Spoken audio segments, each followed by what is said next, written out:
Welcome to sports live presented by cool. আপনাদের সঙ্গে আছি আমি রঞ্জন শান্ত। আর শুরু করছি ক্রিকেটের খবর দিয়ে। হোম কন্ডিশনের সুযোগ নিয়ে নয়, আইসিসি ইভেন্ট বা বড় টুর্নামেন্টে ভালো করতে হলে খেলতে হবে স্পোর্টিং উইকেটে।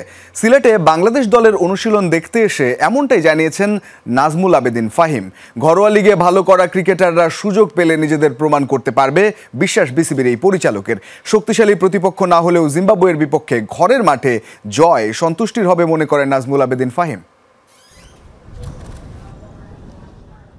জিম্বাবুয়ের বিপক্ষে টেস্ট সিরিজের আগে সিলেটে প্রস্তুত হচ্ছে বাংলাদেশ দল। মাঝে একদিন বিশ্রাম বাদে 4 দিন অনুশীলন করেছে টাইগাররা। স্পিনের পাশাপাশি পূর্ণ শক্তির পেস ইউনিট নিয়েই জিম্বাবুয়ের বিপক্ষে লড়বে নাজমুল শান্তর দল। ঘরের মাঠে বরাবরই বিসিবিকে দেখা যায় প্রতিপক্ষের জন্য স্পিন উইকেট তৈরি করতে, তবে এর বিপক্ষে নাজমুল আবেদিন ফাহিম। হোম কন্ডিশন কাজে লাগিয়ে স্পিন নয়, স্পোর্টিং উইকেটে খেলার পক্ষে তিনি। আইসিসি ইভেন্টে ভালো করতে এর বিকল্প নেই, এমনটাই বলেছেন বিসিবির এই পরিচালক। দেশে খেলা, দেশের বাইরে খেলা, আইসিসি ইভেন্টে খেলা, আমাদেরকে মনে হয় এমন সব উইকেটও ভালো খেলতে হবে যেখানে স্পিন সহায়তা খুব বেশি থাকে না। সেটা যদি আমরা করতে চাই, আমরা যদি ঘরের মাটিতে এতগুলো খেলা আছে সেখানে যদি শুধু স্পিনিং উইকেটে আমরা খেলি, তাহলে সেই ধরনের খেলোয়াড় গড়ে উঠবে না যে ধরনের খেলোয়াড় আমাদেরকে আইসিসি ইভেন্টে ভালো ফল দিবে। হোম অ্যাডভান্টেজ বলতে যেটা এতদিন বুঝে এসেছি, সেটা এখন বোধহয় আমাদের পক্ষে নেওয়া সম্ভব না, নেওয়া উচিত না যদি আমরা আন্তর্জাতিকভাবে ওয়েতেও ভালো করতে চাই। সো সে ধরনের একটা মানসিকতা এখন বোধহয় আস্তে আস্তে আসছে আমাদের খেলোয়াড়দের মধ্যে। ঘরোয়া ক্রিকেটে পারফর্ম করা তরুণ ক্রিকেটারদের সুযোগ দিতে হবে বড় মঞ্চে। সুযোগ পেলে তা কাজে লাগিয়ে সেরাটাই দেবে তারা, বিশ্বাস বিসিবির ক্রিকেট অপারেশনস প্রধানের। অনেক সময় কারো কারো ব্যাপারে এমনটা দাঁড়ায়, ব্যাপারটা ফেল করলেও ভেতরে ভেতরে আপনার গাট ফিলিং বলবে যে না, ওর মধ্যে এখনও সেই জিনিসটা আছে, ও হয়তো পারবে। অনেকের ব্যাপারে আবার সেই গাট ফিলিংটা কাজ করে না, হয়তো কিছুদিন খেলার পরে বোঝা যায় না ওকে দিয়ে হবে না। সো আমার মানে যাদের ব্যাপারে গাট ফিলিংটা সেরকম হয় যে হ্যাঁ ওদেরকে দিয়ে হবে, আমার মনে হয় ওদেরকে সুযোগ দেওয়া প্রয়োজন, কোনো এক সময় ওদের দাঁড়িয়ে যেতে পারে। আর এবার আমাদের কিন্তু সুযোগ আছে, নিউজিল্যান্ডে এই টিম আসছে, আমাদের এমার্জিং টিম আসছে সাউথ আফ্রিকা থেকে, তো অনেক খেলোয়াড়কে কিন্তু সুযোগ দেওয়ার সুযোগ আছে আমাদের। এবারও ডোমেস্টিক ক্রিকেট অনেকেই ভালো খেলেছে।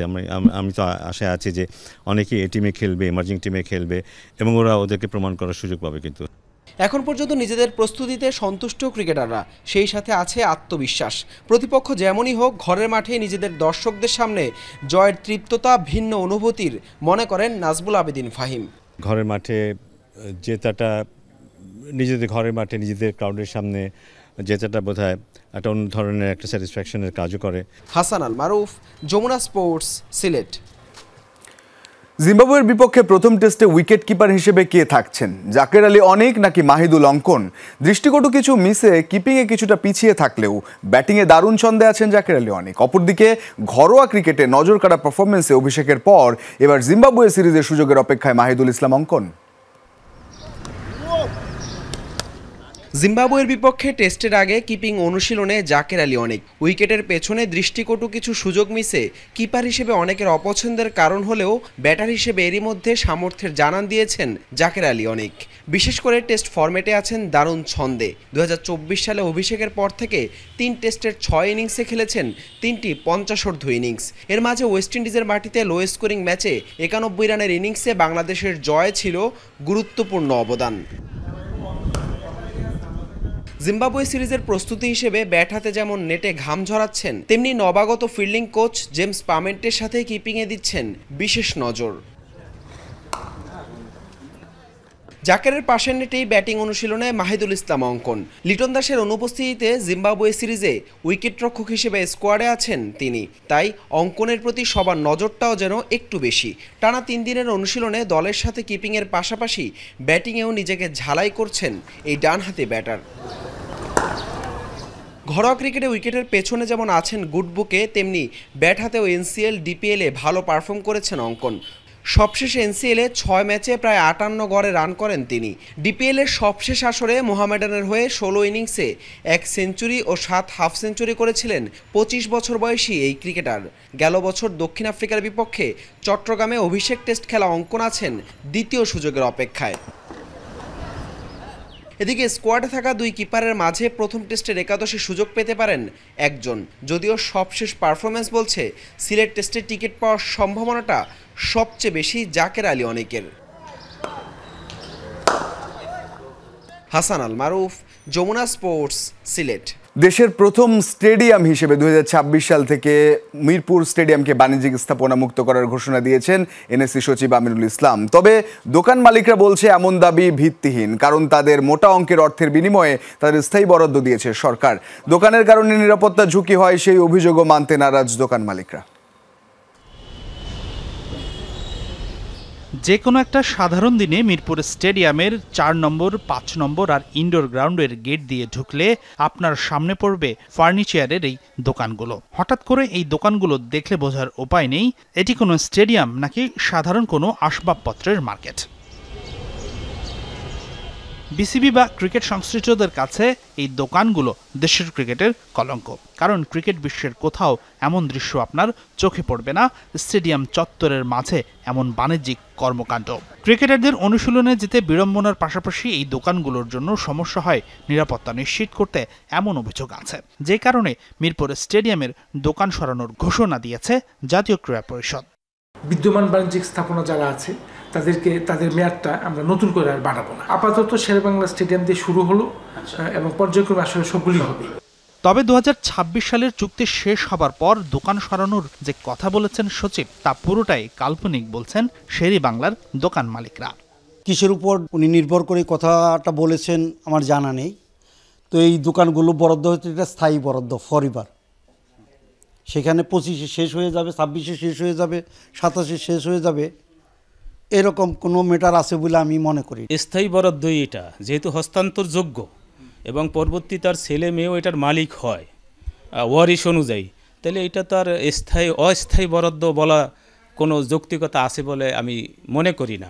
দোকান মালিকরা বলছে দোকান বরাদ্দের চুক্তি সম্বন্ধে হয়তো পরিষ্কার ধারণা নেই সচিবের, তাই হয়তো তিনি এমন বক্তব্য দিয়েছেন। এখন পর্যন্ত জাতীয় ক্রীড়া পরিষদ থেকে দোকান মালিকদের এমন কোনো তথ্য বা সিদ্ধান্তের কথা জানানো হয়নি। তবে দোকানের কারণে নিরাপত্তার সমস্যা হয় এমন অভিযোগ মানতে নারাজ মালিক সমিতি। খেলার সময় মার্কেট ওনারা যেভাবে বলে, বিসিবি যেভাবে বলে মার্কেট 24 ঘন্টা আগে বন্ধ করার জন্য, আমরা বন্ধ ছেড়ে চলে যাই। এমনকি একাধারে 15-20 দিন 21 দিনও মার্কেট বন্ধ থাকে পিপিএল এর জন্য। ডগ স্কোয়াডেনে প্রতিটা ঘর পরীক্ষা নিরীক্ষা করে তালা মেরে দেওয়া হয়। একটা লোক, একটা পাখি এখানে ঢুকতে পারে না। চুক্তি যাই হোক না কেন, রাষ্ট্রীয় প্রয়োজনে যে কোনো সম্পত্তি নিতে পারে সরকার। জাতীয় ক্রীড়া পরিষদ সচিবের এমন বক্তব্যের বর্তায় উৎকণ্ঠায় সংশ্লিষ্ট ব্যবসায়ীরা। তবে সরকার সিদ্ধান্ত নেবার আগে যেন দোকান মালিকদের মোটা অঙ্কের অর্থ বিনিয়োগ আর তাদের রুজিরুটির বিষয়টি বিবেচনায় রাখেন, সেই অনুরোধ করেছেন দোকান মালিকরা। ইংল্যান্ড, অস্ট্রেলিয়া, এই নিউজিল্যান্ড, তাদের সাথে আমাদের তুলনা করে লাভ আছে? গভর্নমেন্ট নিতে পারে, নিতে চাইলে, কিন্তু আমাদের তো একটা ব্যবস্থা করতে হবে। এই আর কি আমাদের কথা এটাই, যে আমাদের ব্যবস্থা করে ওনারা যদি অন্যত্র দিতে দেয়, আমাদের এই 100টা দোকান অন্য জায়গায় দেবে, আমরা মানিয়ে নেব। হাসিনুর রহমান, যমুনা স্পোর্টস, ঢাকা।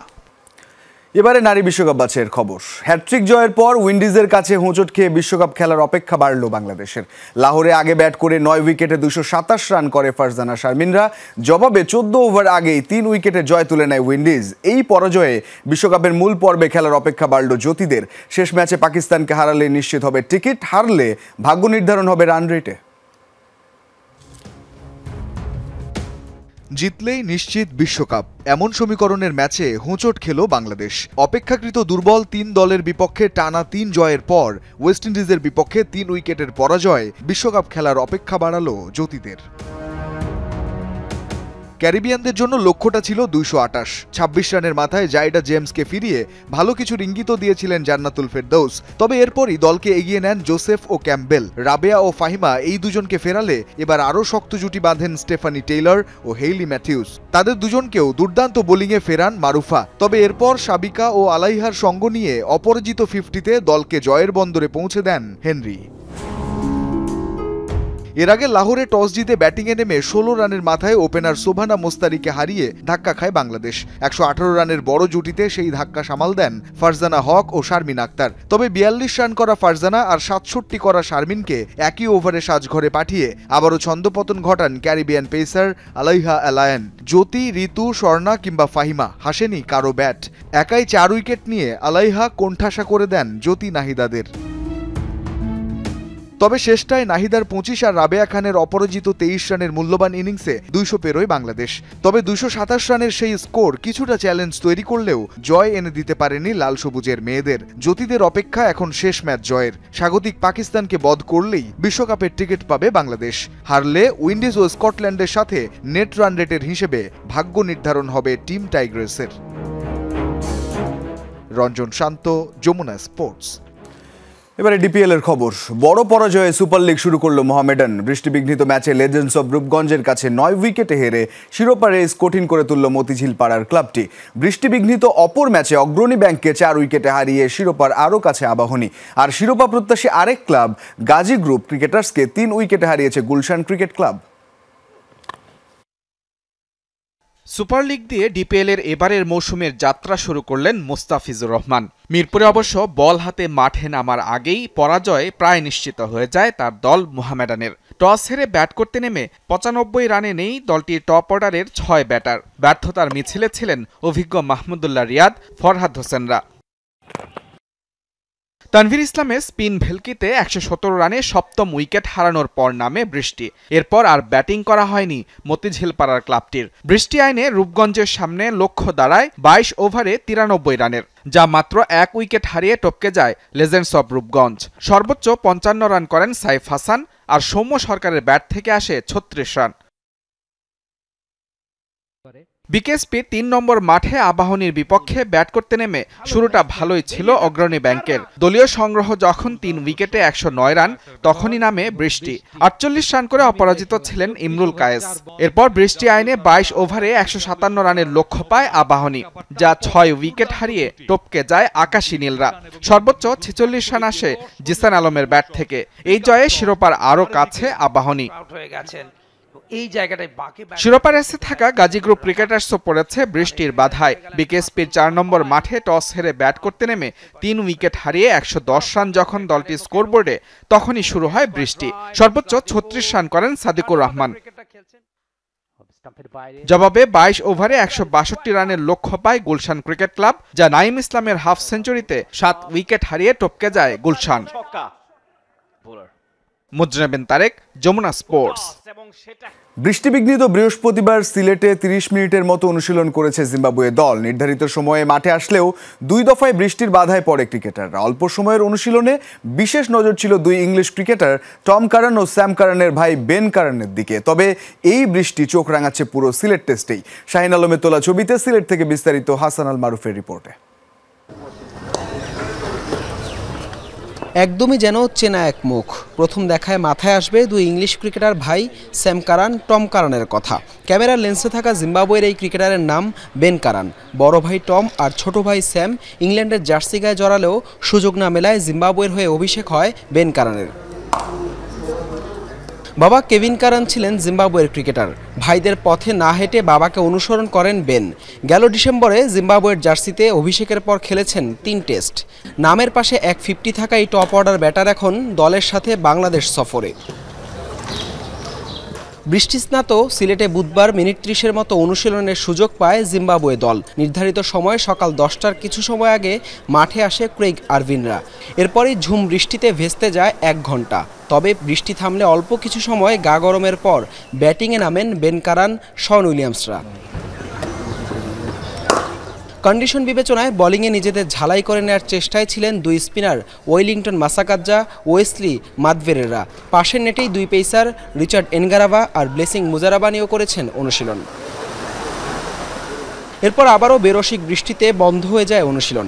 বৃষ্টি থামতে থামতেই শেষ হয়ে যায় জিম্বাবুয়ের জন্য নির্ধারিত সময়। এরপর দুপুর 1টায় টিম বাসে মাঠ ছাড়ে উইলিয়ামস আরভিনরা। শুক্রবার দুপুর 2টায় অনুশীলনের কথা থাকলেও বৃষ্টি বাগড়া দিতে পারে এদিনও। এ যেন শুরুর আগেই শেষ জিম্বাবুয়ের প্রথম দিনের অনুশীলন। বৃষ্টি বাধা পেয়েছে বাংলাদেশেরটাতেও। আবহাওয়ার পূর্বাভাস বলছে সিলেট টেস্ট জুড়ে শঙ্কা রয়েছে ঝড় বৃষ্টির। আর যদি এমনটা হয় তবে ম্যাচের ফলাফলেও বড় প্রভাব ফেলতে পারে এই আবহাওয়া। হাসান আল মারুফ, যমুনা স্পোর্টস, সিলেট আন্তর্জাতিক স্টেডিয়াম, সিলেট। আগামী জুনে এশিয়ান কাপ বাছাইয়ে বাংলাদেশের বিপক্ষে ম্যাচের আগে ভেন্যু পরিদর্শনে এসে সন্তোষ প্রকাশ করেছেন সিঙ্গাপুর জাতীয় দলের ম্যানেজার এরিক ওং। নির্ধারিত সময়ের মধ্যেই মাঠের কাজ শেষ হবে বলে বিশ্বাস এরিকের। বাফুফের আতিথেয়তায় মুগ্ধ তিনি, তবে বাংলাদেশে আসা ও অনুশীলনের ব্যাপারে কোনো আলোচনা হয়নি দুই পক্ষের। ম্যাচের বাকি এখনো 1.5 মাস। এর আগেই বাংলাদেশের বিপক্ষে সিঙ্গাপুরের ম্যাচ ভেন্যু পরিদর্শন করেছে সফরকারী দলের টিম ম্যানেজার এরিক ওং। মার্চে ভারত ম্যাচের আগে যে ভুল করেছিল বাংলাদেশ, সে ভুল করেনি সিঙ্গাপুর। যে মাঠে নিজেদের দল খেলবে, কেমন প্রস্তুত আছে সেই মাঠ, তা পরখ করে দেখতেই বুধবার বাংলাদেশে আসা এরিকের। এই ম্যাচ দিয়েই ফুটবল ফিরবে জাতীয় স্টেডিয়ামে। এখনও চলমান রয়েছে স্টেডিয়ামের কাজ, বসানো হয়নি ঘাস, কাজ করতে হবে ফ্লাড লাইট নিয়েও। তবে হাতে আছে 1 মাসেরও বেশি সময়। এর মাঝেই স্টেডিয়ামের কাজ শেষ হবে বলে জানিয়েছে বাফুফে। গণমাধ্যমের সামনেও স্টেডিয়াম পরিদর্শন করে সন্তোষ প্রকাশ করেছেন এরিক। এই স্টেডিয়ামে অনেক সুযোগ সুবিধা আছে, চমৎকারভাবে তৈরি করা হচ্ছে এই স্টেডিয়াম। তবে স্টেডিয়ামের মূল বিষয় হলো পিচ। ম্যাচের উন্নত মানের পিচ বাফুফে নিশ্চিত করবে বলে আশা করছি। এর আগে বাংলাদেশে এসে বাফুফে কর্তাদের সাথে আলোচনা করেন সিঙ্গাপুর বাংলাদেশ ম্যাচ নিয়ে। বাফুফের আতিথেয়তায় মুগ্ধ তিনি। এখানে আসতে পেরে খুবই ভালো লাগছে, সকল ক্ষেত্রেই দারুণ সহযোগিতা পেয়েছি। স্টেডিয়ামের নতুন যাত্রা শুরু হচ্ছে আমাদের ম্যাচ দিয়েই। এই ম্যাচ নিয়ে আমি অনেক এক্সাইটেড। আশা করছি নির্ধারিত সময়ের মধ্যেই শেষ হবে সংস্কার কাজ। সিঙ্গাপুরের বিপক্ষে ম্যাচের আগে ঘাসের সমস্যার সমাধান করা হবে দেশীয় এক্সপার্ট দিয়েই, তবে প্রয়োজন হলে এক্সপার্ট উড়িয়ে আনা হবে ভারত থেকেও। Mehedi Rian, Jamuna sports, Dhaka. Asian cup বাছাইয়ের প্রস্তুতি হিসেবে ইন্দোনেশিয়া ও জর্ডানকে নিয়ে ত্রিদেশীয় সিরিজ খেলবে বাংলাদেশ নারী দল। আগামী 27 মে সিরিজে অংশ নিতে দেশ ছাড়বে আফ্রিদারা। এদিকে 18 বিদ্রোহী ফুটবলারের সাথে চুক্তির প্রক্রিয়া চলমান বলে জানিয়েছেন নারী উইংয়ের চেয়ারম্যান মাহফুজা আক্তার কিরণ। ত্রিদেশীয় সিরিজের জন্য ভেন্যু নির্ধারণ করা হয়েছে জর্ডানের রামবান। 31 মে ও 3 জুন দুটি ম্যাচ খেলবে বাংলাদেশ। এই ত্রিদেশীয় সিরিজে ভুটান লিগে খেলতে যাওয়া মেয়েরা থাকবে কিনা তা নির্ভর করছে কোচের উপর। বাছাই পর্ব সামনে রেখে বেশিরভাগ অভিজ্ঞ ফুটবলারদের ছাড়াই চলছে প্রস্তুতি ক্যাম্প, কারণ বিদ্রোহী ফুটবলারদের 10 জন বর্তমানে ভুটানে অবস্থান করছেন সেখানকার নারী ফুটবল লিগ খেলতে। তাই 18 বিদ্রোহী নারী ফুটবলারের মধ্যে 8 জনের চুক্তির কাজ চলমান রয়েছে। ভুটান থেকে ফিরে এলেই সম্পন্ন করা হবে বাকিদের চুক্তির কাজ। ট্রাইনেশন একটা আমরা রেডি করতে পেরেছি, সেটা হচ্ছে যে ইন্দোনেশিয়া, জর্ডান এবং বাংলাদেশ। তো এটা খেলাটা হবে জর্ডানে। এখানে আমরা 2টা ম্যাচ খেলবো। ফার্স্ট ম্যাচ হবে 31শে মে আর সেকেন্ড ম্যাচ হবে 3 জুন। টিম এখান থেকে যাবে 27শে মে। নামগুলো অলরেডি জিএসকে পাঠিয়ে দিয়েছে। ভুটানে যারা আছে তাদের সাথে হবে না, কারণ তারা যখন ফিরে আসবে তখন। উয়েফা চ্যাম্পিয়ন্স লিগের সেমিফাইনাল নিশ্চিত করেছে আর্সেনাল। কোয়ার্টার ফাইনালের ফিরতি লেগের খেলায় ইউরোপের সফলতম ক্লাব রিয়াল মাদ্রিদকে 2-1 গোলে হারিয়েছে তারা। 2 লেগ মিলিয়ে 5-1 গোলে এগিয়ে থেকে শেষ 4 নিশ্চিত করে ইংলিশ ক্লাবটি। প্রথম লেগের 3-0 গোলের হারের ক্ষত বুকে নিয়েই মাঠে নামে রিয়াল মাদ্রিদ। চেনা আঙ্গিনা বার্নাবুতে আরও একটি কাব্য লেখার অপেক্ষায় ছিল আঞ্চলিক শিষ্যরা। ঘুরে দাঁড়ানোর মিশনে নামলেও ভাগ্য সহায় হয়নি তাদের। প্রথমার্ধ গোলশূন্যর পর দ্বিতীয়ার্ধে আক্রমণের ধার বাড়ায় আর্সেনাল। খেলার 65 মিনিটে মিকেল মেরিনোর অ্যাসিস্ট থেকে গানারদের 1-0 গোলে এগিয়ে দেন বুকায়ো সাকা। 2 মিনিট পর ভিনিসিয়াস জুনিয়র দলকে সমতায় ফেরালেও রংহীন খেলা থেকে বের হতে পারেনি গ্যালাক্টিকোরা। শেষ মুহূর্তে গ্যাব্রিয়েল মার্তিনেলির গোলে ঘরের মাঠে 2-1 গোলের হার লজ্জা নিয়ে মাঠ ছাড়তে হয় রিয়াল মাদ্রিদকে। ফাইনালে ওঠার লড়াইয়ে ফরাসি ক্লাব পিএসজির প্রতিদ্বন্দ্বিতা করবে আর্সেনাল। চ্যাম্পিয়ন্স লিগের ফিরতি পর্বের আরেক কোয়ার্টারে বায়ার্ন মিউনিখের সাথে 2-2 গোলে ড্র করেছে ইন্টার মিলান। তবে 2 লেগ মিলিয়ে 4-3 গোলের অগ্রগামিতায় সেমিফাইনালের টিকিট নিশ্চিত করেছে ইটালিয়ান ক্লাবটি।